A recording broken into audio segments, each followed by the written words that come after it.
Assalamualaikum warahmatullahi wabarakatuh saudaraku, semua yang dirahmati Allah, semoga kalian dalam lindungannya.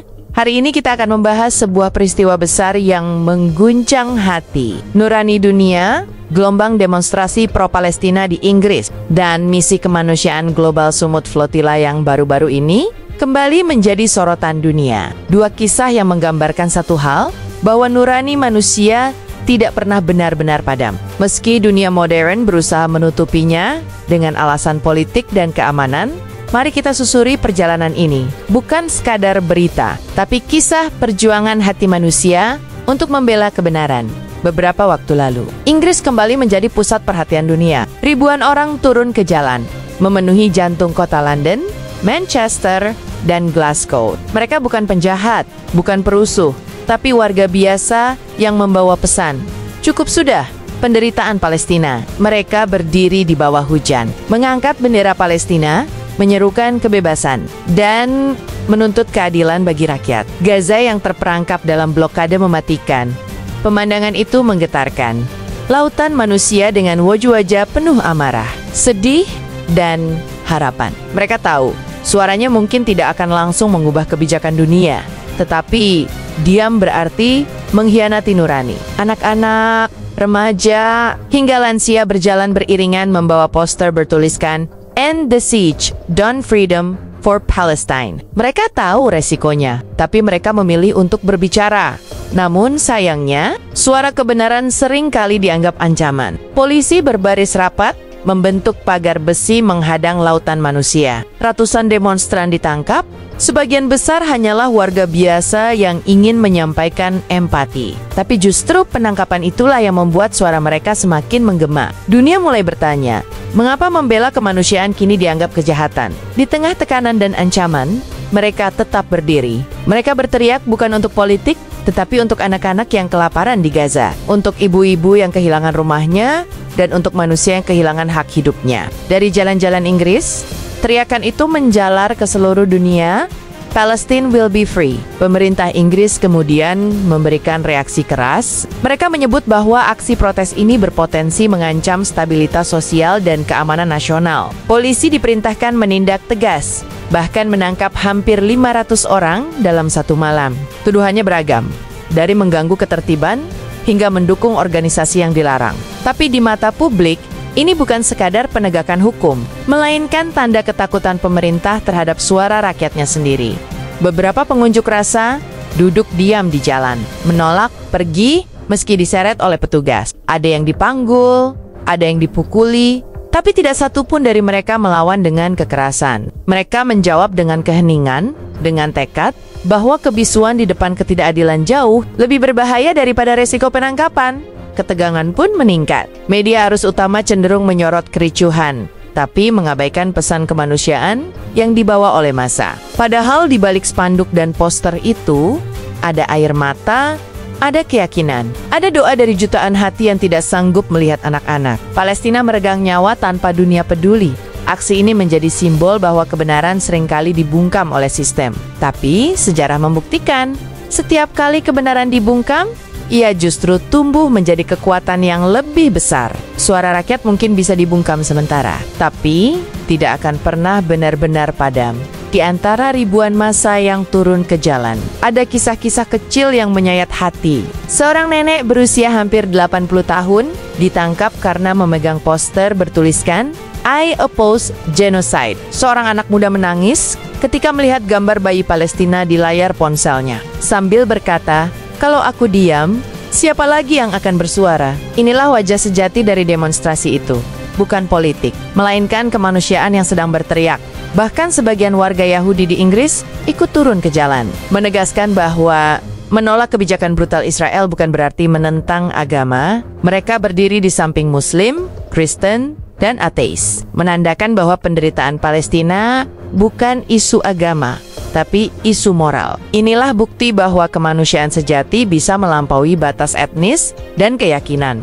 Namun di sisi lain, ketakutan juga tumbuh. Pemerintah menyebut bahwa aksi berulang ini dapat menimbulkan kelelahan sosial. Tapi yang sesungguhnya lelah bukanlah masyarakat Inggris, melainkan nurani dunia yang dipaksa menonton. Tragedi berulang tanpa perubahan. Dan justru, semakin keras pemerintah menekan, semakin kuat tekad rakyat untuk melawan dengan damai. Demonstrasi di Inggris kini telah melampaui batas wilayahnya sendiri. Ia menjadi simbol bahwa manusia masih punya hati, bahwa di tengah dunia yang penuh manipulasi, masih ada mereka yang memilih berdiri di sisi yang benar, sementara di daratan Inggris terjadi gelombang protes. Di lautan Mediterania, gelombang lain juga bergerak, namanya Global Sumut Flotilla, armada kapal kemanusiaan yang berlayar menuju Gaza, membawa pesan dan harapan dari berbagai negara. Sumut berarti keteguhan, ketabahan, sebuah kata yang menjadi simbol perjuangan rakyat Palestina yang tidak pernah menyerah.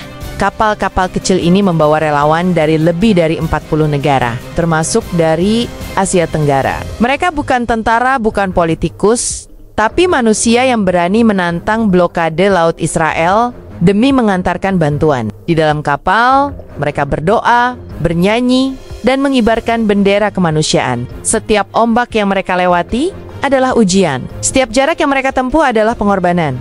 Namun perjalanan itu tidak mudah. Mereka dihadang, dibayang-bayangi kapal perang, bahkan diserang drone. Salah satu kapal mengalami kerusakan berat, tapi para relawan tetap teguh. Mereka tidak bersenjata, tapi keberanian mereka menakutkan bagi mereka yang menindas. Karena di dunia yang dikendalikan oleh kekuatan militer, keberanian moral jauh lebih menggetarkan daripada peluru. Flotilla ini bukan hanya membawa bantuan makanan atau obat-obatan. Ia membawa pesan kepada dunia bahwa kemanusiaan tidak bisa diblokade. Bahwa meski laut dijaga ketat, kebenaran akan selalu menemukan jalannya sendiri. Ketika kapal flotilla mendekati perairan Gaza, pasukan Israel mulai bergerak. Kapal-kapal itu dikepung, dipaksa berhenti, dan beberapa di antaranya dibajak di perairan internasional. Para relawan ditangkap, ditahan, dan diinterogasi berhari-hari. Mereka dituduh melanggar hukum. Padahal yang mereka bawa hanyalah makanan, obat, dan pesan kemanusiaan. Dunia pun kembali gempar. Banyak negara menuntut agar Israel menghentikan tindakannya dan melepaskan para aktivis, tapi seperti biasa, permintaan itu dijawab dengan alasan keamanan nasional. Yang mereka sebut keamanan justru menjadi alat untuk mempertahankan penderitaan manusia. Beberapa aktivis bahkan dilaporkan mogok makan di dalam tahanan, menolak diperlakukan tidak manusiawi. Mereka mengatakan, kami mungkin dikurung, tapi hati kami bebas. Kami mungkin ditahan, tapi suara kami akan terus terdengar. Kata-kata itu menyebar luas, menjadi simbol perlawanan moral terhadap kezaliman. Aksi flotilla memicu reaksi berantai di berbagai negara. Demonstrasi serentak digelar di Turki, Spanyol, Jerman, Italia, bahkan di Asia Tenggara. Rakyat turun ke jalan, menyalakan lilin, dan menyerukan kebebasan bagi Gaza. Dunia mulai menyadari bahwa isu Palestina bukan isu Arab semata, tapi isu seluruh umat manusia di Indonesia, Malaysia, dan negara lain.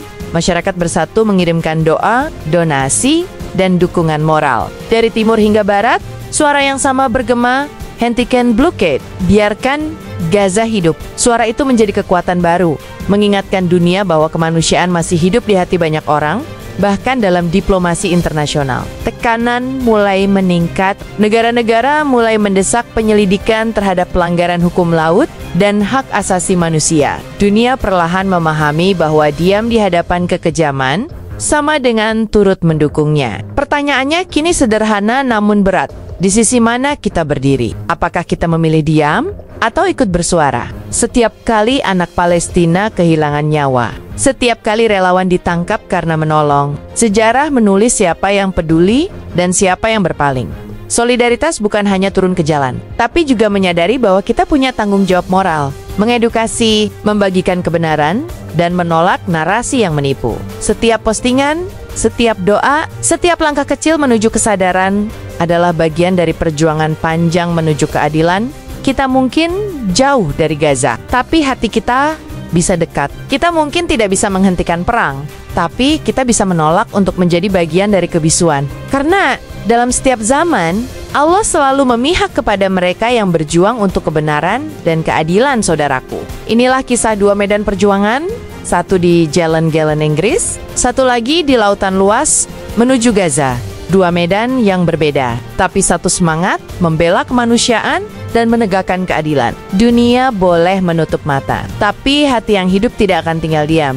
Semoga kisah ini menggugah hati kita untuk terus peduli, bukan hanya dengan perasaan, tapi juga dengan tindakan. Jangan biarkan berita-berita ini hanya lewat begitu saja. Jadikan ini bahan renungan, bahwa di balik setiap jeritan rakyat Palestina, ada panggilan Allah agar kita tidak berpaling.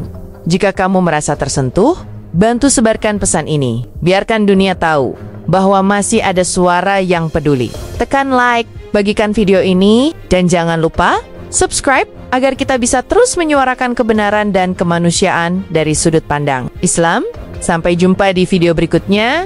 Semoga Allah kuatkan hati kita, meneguhkan iman kita, dan menempatkan kita di barisan orang-orang yang memperjuangkan keadilan. Wassalamualaikum warahmatullahi wabarakatuh.